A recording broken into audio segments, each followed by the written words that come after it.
चैत्र नवरात्रि का शुभारंभ चैत्र महीने के शुक्ल पक्ष की प्रतिपदा तिथि से होता है। प्रतिपदा तिथि में कलश स्थापना करने के साथ ही माँ दुर्गा का आवाहन किया जाता है और स्थापना करने के साथ साथ 9 दिनों के व्रत पूजन का शुभारंभ होता है। इस बार चैत्र नवरात्रि का शुभारंभ होगा 30 मार्च रविवार को और समापन होगा 6 अप्रैल दिन रविवार को। यानी रविवार को ही नवरात्रि प्रारंभ होगी और रविवार को ही समाप्त होगी। इस बार नवरात्रि की पूजा करने के लिए केवल 8 दिन का ही समय मिलेगा और प्रतिपदा तिथि प्रारंभ होगी 29 मार्च दिन शनिवार शाम 4:28 से। प्रतिपदा तिथि की समाप्ति होगी 30 मार्च दिन रविवार को दोपहर 12:49 पर। क्योंकि कलश की स्थापना प्रतिपदा तिथि में उदया तिथि में की जाती है, उदया तिथि 30 मार्च रविवार को ही प्राप्त होगी, इसलिए कलश की स्थापना एवं माँ शैलीपुत्री की पूजा 30 मार्च दिन रविवार को ही की जाएगी।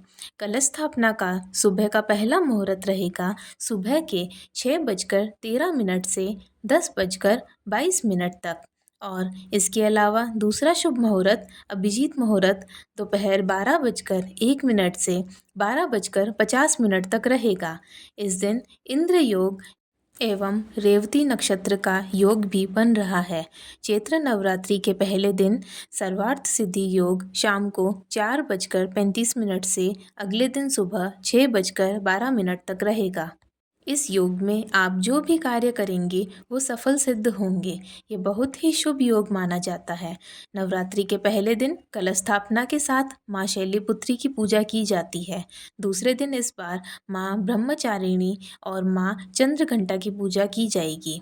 द्वितीय तिथि और तृतीय तिथि इस बार एक ही साथ होगी, यानी कि आपको दूसरे और तीसरे दिन की पूजा एक ही दिन करनी होगी। श्री दुर्गा सप्तशी के दूसरे और तीसरे दिन के पाठ आपको दूसरे दिन ही करने होंगे। तो 31 मार्च सोमवार को माँ ब्रह्मचारिणी और माँ चंद्रघंटा की पूजा की जाएगी। नवरात्रा का तीसरा दिन रहेगा 1 अप्रैल दिन मंगलवार को।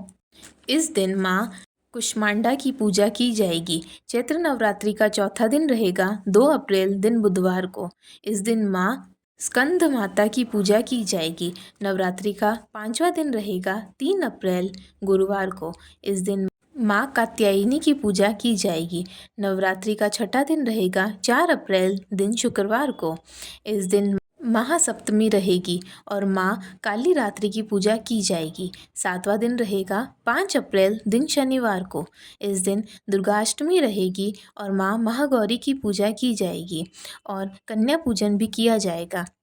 चैत्र नवरात्रि का 8वां दिन रहेगा 6 अप्रैल दिन रविवार को।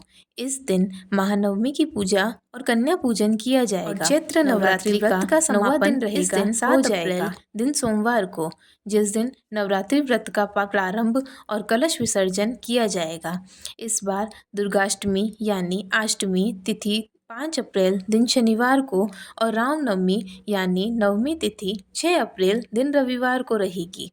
ये नवरात्रि बहुत ही शुभ रहने वाली है, क्योंकि इस बार माता की सवारी हाथी होगी, यानी माँ दुर्गा हाथी पर सवार होकर भक्तों के घर में प्रवेश करेगी और हाथी पर ही सवार होकर प्रस्थान करेंगी। क्योंकि इस बार चैत्र नवरात्रि का शुभारंभ दिन रविवार से हो रहा है और दिनों के आधार पर ही माता की सवारी निर्धारित की जाती है। हाथी पर सवार होकर आना बहुत ही शुभ संकेत है, इसलिए जो भी भक्त माता रानी की कृपा प्राप्त करना चाहते हैं, किसी भी मनोकामना की पूर्ति के लिए नवरात्रा की पूजा या उपवास रखना चाहते हैं, उन्हें इस शुभ संयोग में माँ भगवती को मनाने का प्रयास करना चाहिए। नवरात्रि व्रत के बाद कलश का विसर्जन किया जाता है, जो कि शुभ मुहूर्त में करना चाहिए और इस बार 7 अप्रैल दिन सोमवार को दशमी तिथि के दिन सुबह 9:01 से दोपहर 12:53 तक कलश विसर्जन का शुभ मुहूर्त रहेगा। ये वीडियो अगर आपको पसंद आई हो तो वीडियो को लाइक करें, कमेंट करें और जय माता दी ज़रूर लिखें। जय माता दी।